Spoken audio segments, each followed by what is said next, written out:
सदगुरु क्यों करें और उससे क्या फायदा मिलेगा? हाँ, गुरु क्यों जरूरी है? जी सर, शिक्षा गुरु की मैं बात नहीं कर रहा हूँ, मैं दीक्षा गुरु की बात कर रहा हूँ। दीक्षा गुरु की हम बात कर रहे हैं। हाँ, तो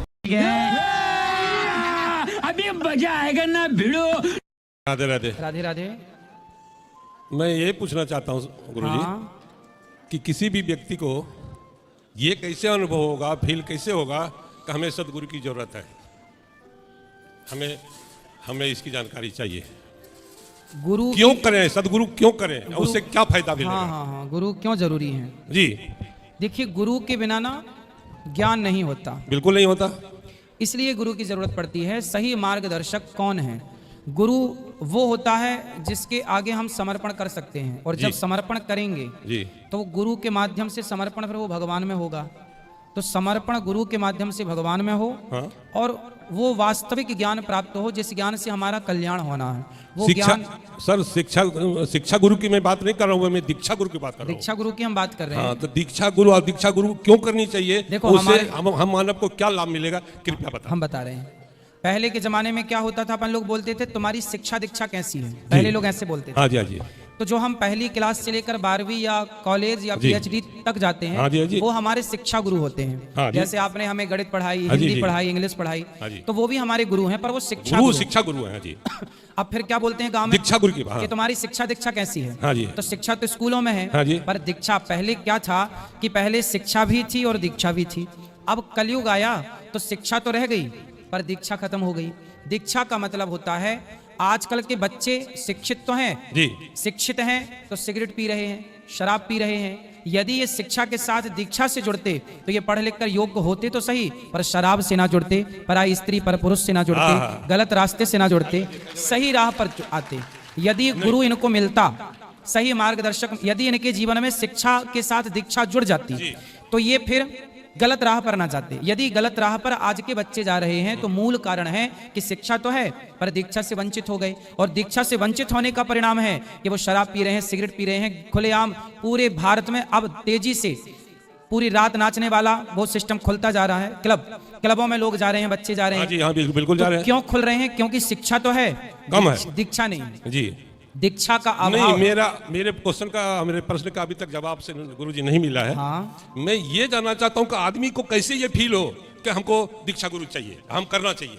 हाँ, बच्चे तो भेज देते हैं शिक्षा लेने के लिए बच्चे को, हाँ। लेकिन वो पढ़ते पढ़ते इंजीनियर, डॉक्टर, बैरिस्टर समझ जाता है, फिर भी उसको दीक्षा गुरु नहीं प्राप्त हो सकता। अच्छा, ये बताइए जी, आप अपने बच्चों को अपनी संपत्ति देते हैं कि नहीं? हाँ बिल्कुल देते हैं। सोना चांदी देते हैं कि नहीं? हाँ, सोना चांदी भी देते हैं। मतलब पिता की जो भी संपत्ति है, प्रॉपर्टी है, वो सब किसको देता है? नहीं, बालिग होने पर मैं सुन रहे हैं अभी। हाँ जी, आप केवल सुनते चलिए। हाँ जी। एक पिता अपने पुत्र को सब कुछ देता है, जमीन देता है, हाँ? सोना चांदी देता है, जो उसके पास होता हाँ जी, हाँ है जी। सब देता है, सब दे देता है लायक होने के बाद। परंतु क्या एक पिता की ये जिम्मेदारी नहीं है कि हम बच्चे को प्रॉपर्टी दे रहे हैं, संपत्ति दे रहे हैं, क्या पिता की जिम्मेदारी नहीं है कि संपत्ति के साथ बच्चों को संस्कार दे दें? माँ बाप से नहीं, माँ बाप से आता तो हर माँ बाप के बच्चे हैं, हर बच्चे के माँ बाप है, संस्कार आ जाता। बिल्कुल भाई, हर बच्चे के पास माँ बाप है और हर माँ बाप के पास कहाँ से? गुरुजी से नहीं, फिर सत्संग से। ओ, सत्संग, ठीक है। सठ सुधरहि सत्संगति पाई, पारस परस कुधात सुहाई। राइट। संस्कार मिलेगा सत्संग से, हाँ जी। और सत्संग कहाँ से मिलेगा? गुरुजी से। गुरुजी से। हाँ जी। तो गुरु के बिना सत्संग नहीं, सत्संग के बिना संस्कार नहीं, संस्कार के बिना सही गलत का बोध नहीं। जी।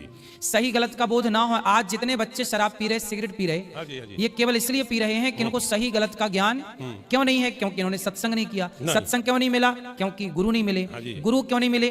क्योंकि कभी माँ बाप ने बंटवारे में जमीन जायदाद तो दी, पर कभी संस्कारों की तरफ बच्चों को बढ़ाया नहीं, गुरुओं की तरफ भेजा नहीं। अच्छा, एक बात बताओ, भगवान राम को जी वशिष्ठ जी के पास किसने भेजा था पढ़ने के लिए? जी, राम जी को पढ़ने के लिए वशिष्ठ जी के पास किसने भेजा था? पिता राजा दशरथ। हाँ, दशरथ जी ने। हाँ जी। भेजा ना। हाँ। तो मतलब पिता का धर्म है कि वो श्रेष्ठ गुरु के पास अपनी संतान को लेकर के जाए।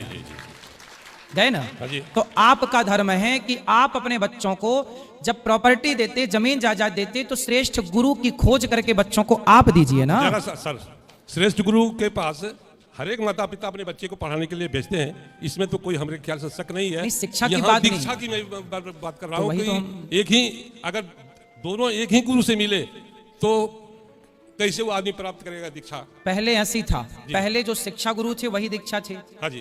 पहले जो वशिष्ठ जी थे, वशिष्ठ जी ने राम जी को शिक्षा भी दी जी हाँ, और दीक्षा वशिष्ठ दिया। जी ने राम जी को दीक्षा दीक्षा भी भी दी। दी है, हाँ। ठीक है, हाँ। पहले ऐसे ही था। हाँ जी। समय बदला तो अब क्या हो गया कि अब शिक्षा के लिए तो बच्चे स्कूलों में जाते हैं। हाँ अब आज के समय में चाहिए ये कि स्कूलों के साथ सत्संगों से अपने आप को जोड़ के रखें। यदि जोड़ के रखेंगे तो तराजू में पलड़े दो होते हाँ हैं जी। और दोनों जब बराबर होंगे ना तब हिसाब होगा। हाँ, तभी सब होगा। उसी तरह आपकी शिक्षा और दीक्षा जब बराबर होगी हाँ तब जी, हाँ जाकर जी। के आप हिसाब। परम पिता परमात्मा पूर्ण ब्रह्म परम अक्षर ब्रह्म कबीर परमेश्वर जी हैं। ये अनंत ब्रह्मांडों के उत्पादक हैं, ये सब के सृजनहार हैं। परमात्मा की खोज में आत्मा उसी दिन से लग गई जिस दिन से ये इस काल के जाल में फंसी थी। क्योंकि जो सुख इस आत्मा को सतलोक के अंदर था, यहां इस काल के लोक के किसी कोने में नहीं है। उस सुख की खोज करते करते ये महास्वर्ग में भी पहुंच गई, जिसको यहाँ का सबसे सुप्रीम यानी सबसे श्रेष्ठ सुख में स्थल बताते हैं। वहां भी वो सुख नहीं है, वहां भी ऐसे ही आग लगी है जैसे इस पृथ्वी पर है। वहां पर भी वही प्राणी है जो यहां शुभ कर्म करके अच्छी भक्ति करके इस काल के सतर की और वहां पहुंच गए। वहां उनको अच्छी पोस्ट मिल गई, देव शरीर प्राप्त हो गया, वहां का जो सुंदर शरीर है। और जो यहाँ राग द्वेष, ये काम क्रोध मोह लोभ अहंकार, ये सारे विद्यमान हैं, खचाखच भरे हम ऊपर के लोकों के में रहने वाले प्राणियों में। तो वहां भी ये ऐसे ही अपना टाइम पास करके फिर नरक में चले जाते हैं। नरक का समय पूरा करके फिर ये 84 लाख योनियों में भटकते रहते हैं। पुण्यात्माओं, परमात्मा पाने के जो साधन है वो भिन्न भिन्न नहीं है, एक ही मंत्र है, एक ही विधि है, यानी एक जैसे ही वो सब क्रियाएं हैं। और हम परमात्मा पाने के लिए कोशिश करते करते अपने जीव सतर की सोच से और अन्य लोक वेद के आधार से हम महापुरुषों से मिलते हैं। क्योंकि ये विशेषकर हिंदू धर्म के प्राणियों में, उन आत्माओं में एक विशेष आस्था है परमात्मा की, और उनको इतना ज्ञान है सदग्रंथों के आधार से कि गुरु के बिना मोक्ष नहीं होता। ये तो प्रत्येक हिंदू धर्म के पुण्यात्मा के, चाहे कोई भक्ति करता है या ना करता है, तो वो भी ये जरूर अवश्य कहता है कि वे गुरु बिन मोक्ष नहीं। तो ऐसी व्यवस्था अन्य किसी भी धर्म में नहीं रही। जैसे सिख धर्म के अंदर गुरु परंपरा थी, लेकिन बाद में वो केवल गुरु ग्रंथ साहिब को ही गुरु मानकर अपना अध्यात्म क्रियाएं करने लगे। लेकिन वक्त गुरु का होना अनिवार्य है। जैसे ये पवित्र ग्रंथ, गुरु ग्रंथ साहिब, पवित्र श्रीमद् भगवत गीता, पवित्र वेद, पवित्र पुराण, ये तो एक आदरणीय सदग्रंथ है, महापुरुषों की जानकारी है, भगवान के विषय में लिखा है इसमें। ये तो ऐसा समझो कि हमारे औषधि की बुक हो, औषधि की पुस्तक है और उसके जानकार की आवश्यकता है जो वैद्य हो, और वैद्य वही सफल होता है जो औषधि की पुस्तक में लिखी हुई सब जड़ियों को इकट्ठा करके मिला कर समझ के जड़ी बनाता है। इसलिए वक्त गुरु की आवश्यकता है। तो पुण्यात्मा, इस धारणा के अनुसार इस आवश्यकता की पूर्ति के लिए ये प्राणी गुरुओं के पास जाने लगे। अब श्रद्धालु को कोई ज्ञान नहीं होता क्योंकि वो तो जिज्ञासु होता है। जैसा भी उसके गुरुजी साधना करने को कहते हैं वो समर्पित होता है, वैसे ही करता है। तो पुण्यात्मा, सभी भक्ति भी कर रहे हैं और बुराइयां ज्यों की तो बढ़ रही है। काम, क्रोध, लोभ, मोह, अहंकार किसी के अंदर भी कमी नहीं बनी। इसका कारण क्या है कि पूर्ण संत ना मिलने से तो कभी भी ये शांति इस समाज में, इस लोक में नहीं हो सकती।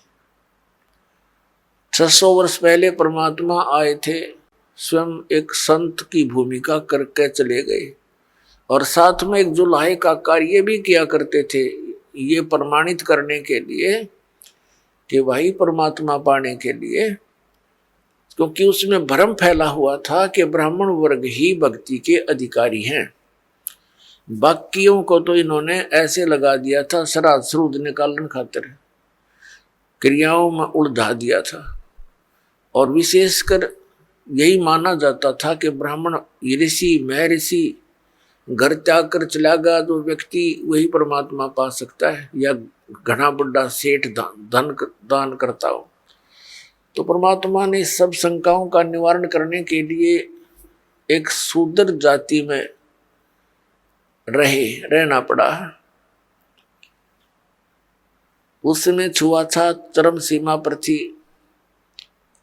अत्यधिक छुआछूत थी। ब्राह्मण लोग शूद्रों को निकट भी नहीं आने देते थे, दूर से बात करते थे। और उस समय परमात्मा एक जुल्हा जाति के अंदर रहे। वैसे तो उनका जन्म नहीं हुआ था, सतलोक से आए थे, सहशरीर आए थे।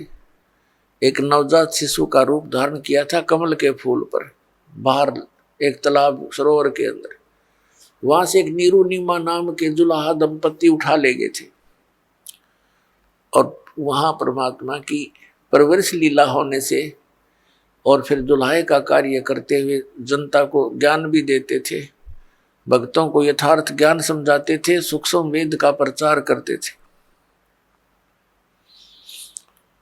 वो यही हमें ये प्रमाणित करने आए थे, एक उदाहरण देने आए थे कि परमात्मा पाने के लिए जाति और धर्म और कर्म, यानी जैसे कोई ज्यादा बड़ा सेठ यानी धन अधिक या कम, ये इसके लिए कोई मायने नहीं रखता। गुरु पूरा हो और शिष्य सूरा हो, सूरमा। सूरमा का अर्थ है कि इस भक्ति मार्ग पर जो प्राणी लगता है तो उसकी सब क्रियाएं अन्य संसारिक व्यक्तियों से भिन्न होती है, तो उसमें हमारा समाज बाधा करता है। और जो उन बाधाओं की परवाह ना करते हुए आगे बढ़ता है इस भक्ति मार्ग पर, वो सूरवीर होता है। कौन कौन थे सूरवीर? जो आप जी को बहुत, जिनका ज्ञान है, सुप्रसिद्ध है। धरु थे सूरवीर, प्रहलाद थे सूरवीर, और मीराबाई थी सूरवीर, और स्वयं परमात्मा तो वो मालिक थे ही थे, वो तो सूरवीरों के सूरवीर और सब भगवानों के भगवान कबीर परमेश्वर जी। और अब वर्तमान में ये दास देख रहा है कि मेरे इस परमात्मा के ज्ञान से परिचित इस दास के अनुयायी ये सूरवीर है।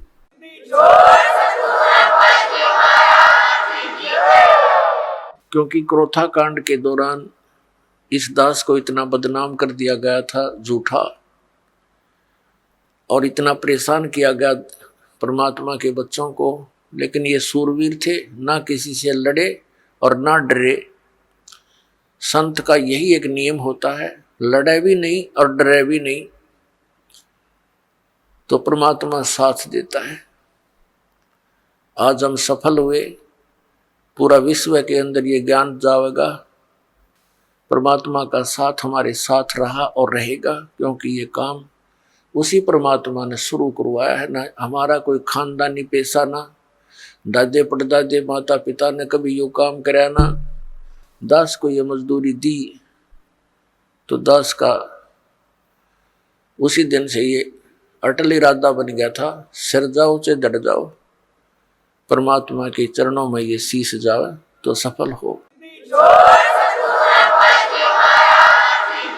अगर आप ये वीडियो YouTube पर देख रहे हैं तो हमारे चैनल को सब्सक्राइब करें और बेल आइकन को दबाना ना भूलें। अगर आप Facebook पर ये वीडियो देख रहे हैं तो हमारे पेज को लाइक करें।